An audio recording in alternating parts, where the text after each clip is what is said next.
Uno de los conflictos mayores que tenemos es tratar con personas difíciles y olvidarnos del valor enorme que tienen a los ojos de Dios. De eso vamos a conversar el día de hoy.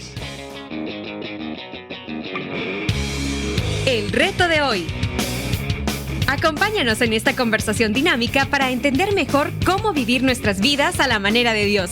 Y toma el desafío para llevarlo a la práctica en tu vida diaria, aceptando el reto de hoy.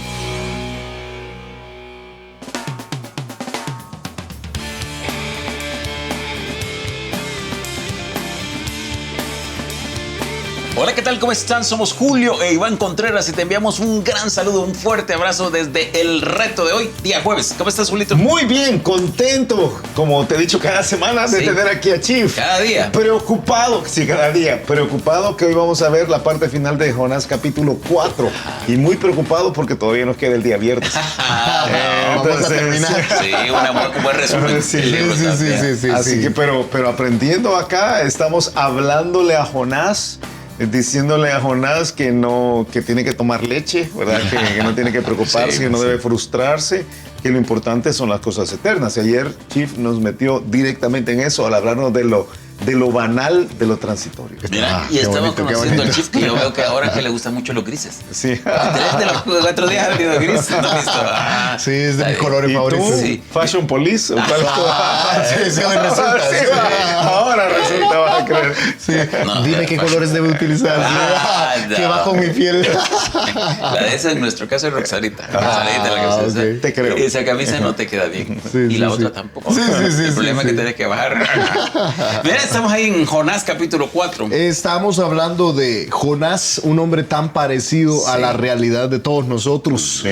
Mucha naturaleza humana allí sucediendo. Sí. Y hemos visto cómo el desenfoque de Jonás en las cosas eternas le ha llevado a un profundo nivel de frustración en la vida. Como le describe el verso 1, es tremendo. Es apesadumbrado en extremo y enojado. Y se enojó. Sí, y vemos que eso es así en todo el capítulo.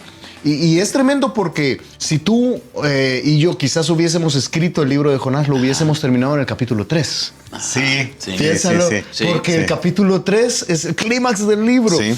Todo sale bien y dice el verso 10 del capítulo 3, y vio Dios lo que hicieron y que se convirtieron de su mal camino y se arrepintió del mal que había dicho que les haría y no lo hizo, punto. Y vivieron felices para siempre. Sí.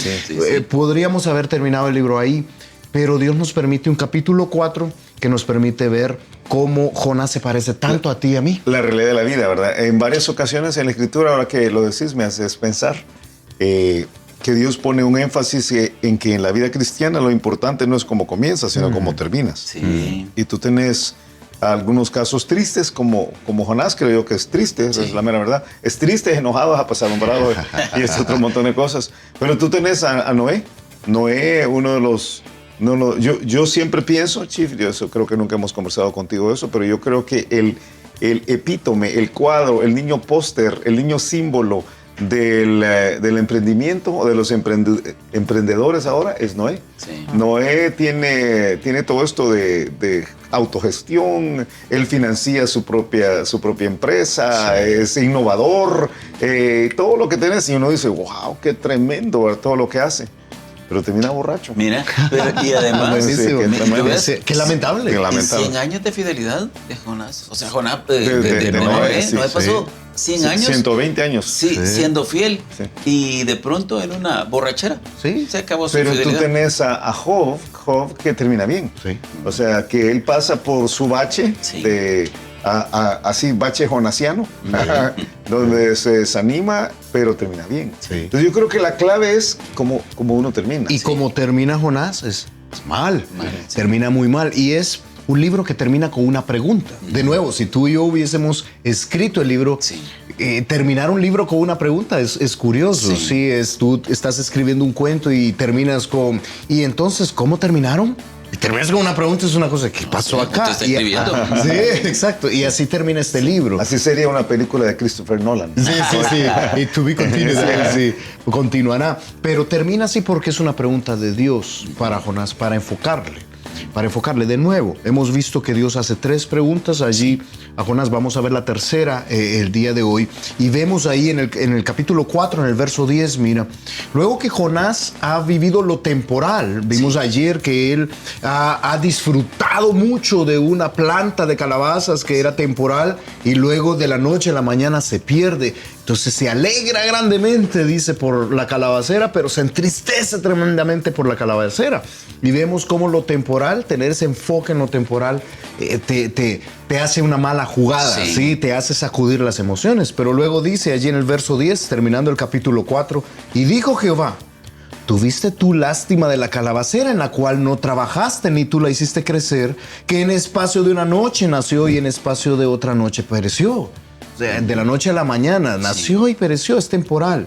Y hace la pregunta el Señor, ¿y no tendré yo piedad de Nínive, aquella gran ciudad donde hay más de 120,000 personas que no saben discernir entre su mano derecha y su mano izquierda y de muchos animales?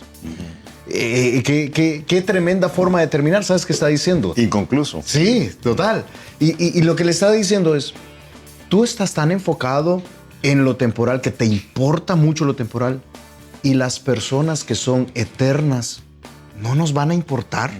Qué tremenda pregunta. Sí, es que yo creo que la pregunta es pregunta, ¿vale? Qué profundo, pero es retórica. Es una pregunta retórica. O sea, es casi como ¿en qué cabeza cabe, Jonás? Sí. ¿En qué cabeza cabe que tú teniendo estos sentimientos por algo tan banal, yo no voy a tener ese mismo tipo de sentimientos por algo tan trascendental, tan valioso.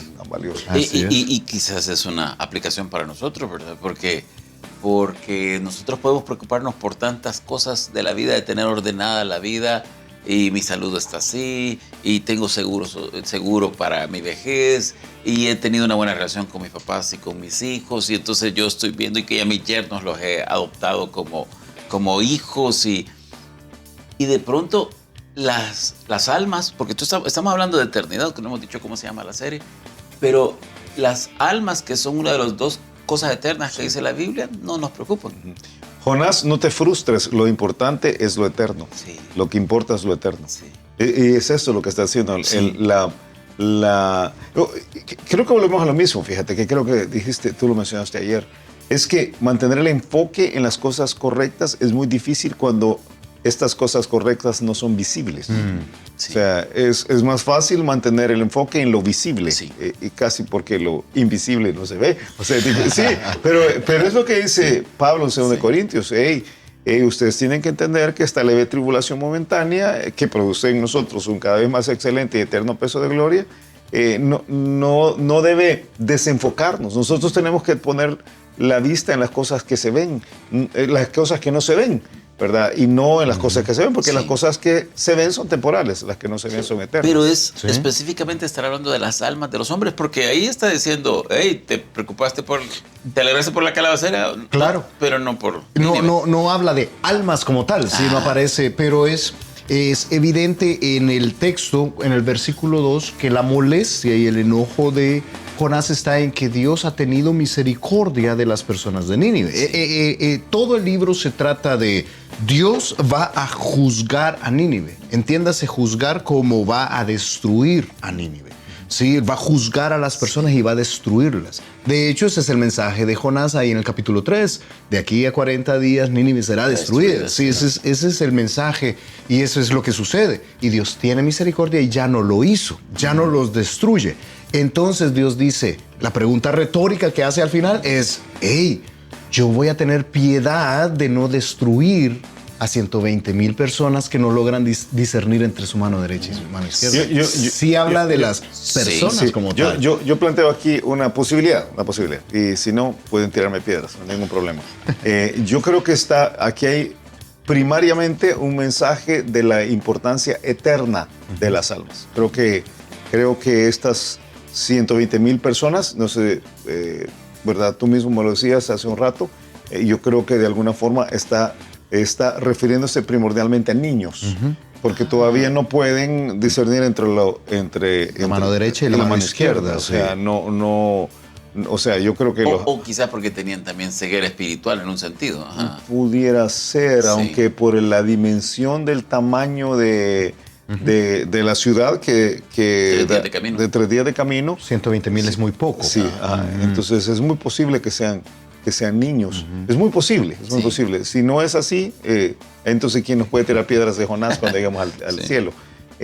Y yo creo que hay una parte de esto que es, de plano, la importancia de las almas. Pero yo creo que también es posible, aquí solo dejo, que Dios está diciendo, si yo ejecuto juicio sobre los adultos y sobre los niños, no necesariamente todos van a morir, porque nunca hay un pasaje que diga que la ciudad fuera destruida implicaba que hasta la última persona iba a morir. Sí. Hiroshima y Nagasaki son 2 ciudades que fueron destruidas, pero hubo muchos sobrevivientes de Hiroshima y Nagasaki que vivieron una vida miserable después, el resto del tiempo. Entonces yo creo que Dios está diciendo, yo tengo carga por la vida eterna de estas personas y por realmente una vida en esta tierra que no sea una vida miserable. Yo creo que Dios no está interesado en que nadie termine una vida miserable. Y lo que está diciendo es, ¿cómo yo no iba a querer esto para ellos? Y haciendo tu punto, por eso termina mencionando a los animales. Y muchos animales... Sí, eso llama la atención. Sí, llama la atención. Yo propongo bajo esa misma línea de pensamientos muchos animales que contribuyen al bienestar de estas personas, que van a dar alimento, que van a dar cobertura al bienestar de estas personas. No era exactamente que estuviera preocupado por los animalitos. Que yo creo que Dios, un montón de gente que le yo encanta creo que Dios eso. cuida su creación, de acuerdo. Ok. Sí, nos ha pedido que nosotros seamos fieles en cuidar la creación. Pero creo que los animales en este el justo pasaje... cuida de la vida de su bestia. Exacto. Pero creo que en este pasaje está Por eso diciendo... algunas esposas cuidan a sus esposas. a los perritos. Ok, perdón, sí. ¿Qué pasa a los gatos? Pero creo que en este pasaje estos que no hablamos muchos... de matrimonio. Sí. Estos muchos animales están en función del bienestar de los que no logran discernir entre mano derecha. ¿Sabes qué es? A Dios le importa las personas. Y muchas veces estamos tan interesados en las cosas temporales que perdemos de vista el bienestar de las personas. Mira, los animales están en función de las personas. Sí. Yo creo que vivimos una época de la historia en la cual estamos dando vuelta a la cosa, ¿verdad? Sí. Las personas están en función de los animales. Y yo creo que hay que cuidar de los animalitos y o sea, hay que ser verde y todo lo que querrás, ¿verdad? Y salvemos las tortugas y todo lo que querrás.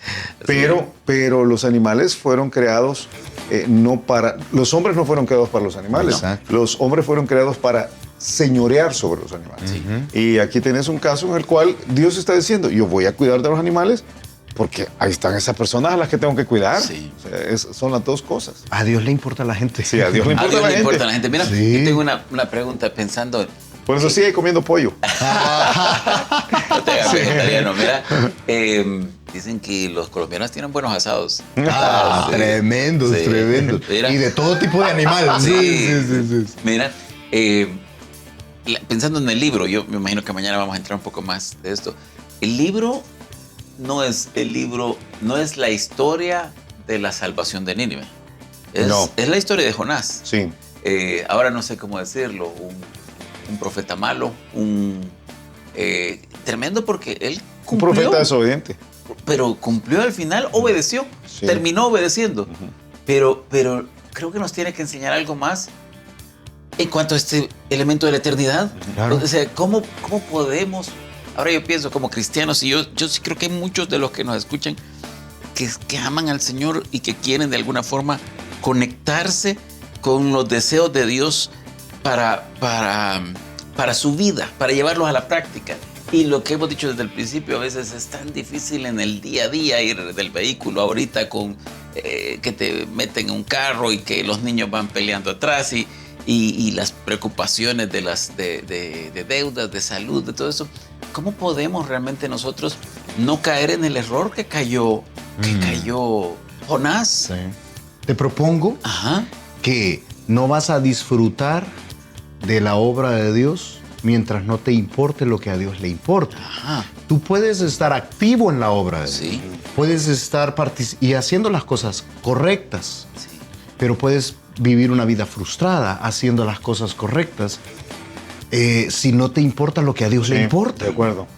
Es una cuestión de afectos y valores. Afectos y valores. Mira, poquito hablemos de personalidad, porque creo que aquí entra el proceso. Yo no sé si a Jonás le hubieran hecho Myers-Briggs o uno de estos DISC o uno de estos análisis, personalidad. De personalidad. Yo creo que quizás Jonás hubiera habría caído en una de estas personalidades que tienen una inclinación para cuidar más de las cosas y de los objetivos que de las personas en sí. Y yo creo que ese es un riesgo para algunos. Algunos tienen una tendencia a cuidar de la persona, otros tienen la tendencia a cuidar, aún pienso yo, de los planes para el ministerio, de los planes para los hijos. O sea, yo quiero que mi hijo sea el próximo, yo no sé, ingeniero aeroespacial que la NASA envíe a Marte, porque quiero librarme de él, ¿verdad? Entonces, entonces no me importa cómo mi hijo se siente, yo le voy a pasar por encima con todos mis planes, porque si hay que hacer duro y lo que sea, no me importa él. Creo que eso es un error terrible. Sí. A Dios le importa más tu hijo que los planes que tienes para tu hijo. Sí. Creo que eso es ahora pienso en papás, ¿verdad? Pero en líderes, en pastores, en jefes de las empresas, creo que hay un riesgo gigantesco con desenfocarnos del valor descomunal que tiene para Dios la persona, el hombre, la mujer, ¿verdad? El individuo. Es darle importancia a lo que Dios le da importancia. Y fíjate, que sea el siguiente ingeniero aeroespacial que va a ir en una misión a Marte no es malo. No. El problema está en que... ¿En que va a regresar? Eventualmente. Sí. Boleto de ida. Sí.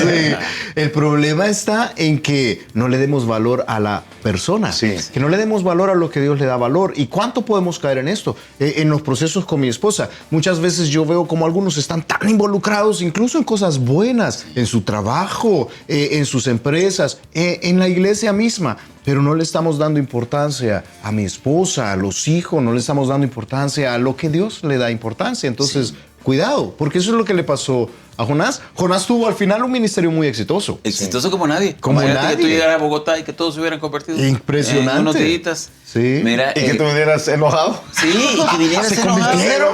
Me quitaron la chamba, me quitaron el trabajo. Mira, una cuestión importante, porque hoy esta semana estamos abriendo hemos dicho, la puerta de la casa de la iglesia para enseñar. Uno de nuestros valores es la gente es nuestra razón de ser. Sí. Creo que es tenemos 5 valores y uno de ellos es esto, porque creemos que a Dios así piensa. Sí, Dios le importa. Y si nosotros no logramos algunas metas, tenemos metas. ¿No? Bueno, a veces todo eso no explicamos. No es que vivimos y que todo ad lib, como dice alguna gente. Ad lib, sí. Que el único plan que tenemos es que hay culto el otro domingo. Y nos abrazamos y tomamos. Y no tan COVID. Sino que tenemos propósitos claros de lo que queremos alcanzar. Pero una de las normas que estamos claros que de parte de Dios es que para eso no podemos pasar sobre la gente. Sí. Como tratas a la gente es importante. Sí. Otra forma de decirlo es Dios quiere glorificarse mucho fruto. Para eso nos pide que hagamos ministerio. El ministerio es para el beneficio de la gente. Sí. Cuando no entendemos que el ministerio es para el beneficio de la gente, sino que pensamos que el ministerio es porque tenemos que hacerlo, por fuerza nada más, corremos el riesgo de caer en el error de Jonás, de no valorar, porque creo que esa es la gran lección del día de hoy, ¿verdad? Es que tenemos que aprender a valorar lo que Dios valora. ¿Qué le da valor a lo valioso, si podemos decir así? Es que vale. Bueno, sí, yo te voy a decir algo. Una lección de un hermano amado que está con el Señor, ¿verdad? Eddie Martin, él decía, nada vale más de lo que alguien está dispuesto a pagar por ello. O sea, íbamos a comprar, porque ese tiempo estábamos tratando de ayudar a algunas iglesias acá en el país a comprar terrenos, y entonces siempre había alguien que cuando sabía que había un gringo por ahí, quería que todo valiera $1 millón. Y entonces decía, no, eso no vale $1 millón, nada vale más que lo que alguien está dispuesto a pagar por ese terreno. Bueno, Dios estuvo dispuesto a pagar la sangre de su hijo, la vida de su hijo por nosotros. Entonces, pues, el hombre vale. Creo que ese es el enfoque de aquí. Jonás entiende que la persona vale. Ok, tiempo. Escuchamos el reto de hoy. El reto de hoy es estar de acuerdo con Dios en qué tiene valor en esta vida. Y si le preguntas a él, lo único que tiene valor absoluto, además de su gloria, es la persona, el individuo. Él ha hecho todo lo posible para que las personas puedan conocerle a Él verdaderamente. Estuvo dispuesto a sacrificar a su Hijo. Eso quiere decir que nosotros valemos. Eso quiere decir que las personas con las que nosotros tratamos valemos. Quiere decir que nuestros hijos valen. Que las personas debajo del ministerio tienen muchísimo valor. Y cuando pasamos eso por alto, es un desastre, porque probablemente nos frustramos, nos amargamos, porque estas mismas personas son difíciles, pero Dios estuvo dispuesto a morir por nosotros tres difíciles. Qué tremendo, qué tremendo. Y a ti que nos ves, a ti que nos escuchas, piensa que cada persona vale, aún algunas que nosotros a veces podemos considerar de menos. Las personas valen la gente de Cristo, la sangre de Cristo. Estoy totalmente de acuerdo, tremendo. Chief, y mañana que estamos cerrando... Mañana hacemos un resumen de, yo diría, el libro de Jonás. Podríamos pasar por todos los capítulos. Solo un comentario último acá. Los bebés en el vientre valen. Son personas. Qué bueno. Solo la acotación ahí. Y vamos a pasar ahí entonces por el resto de capítulos y hacemos un resumen del libro. ¿Te parece? Me parece. Que pases un excelente día y nos escuchamos mañana a la misma hora. Gracias por habernos acompañado y ahora te animamos a que aceptes el reto de hoy en tu vida. Nos encontraremos de nuevo en el reto de hoy.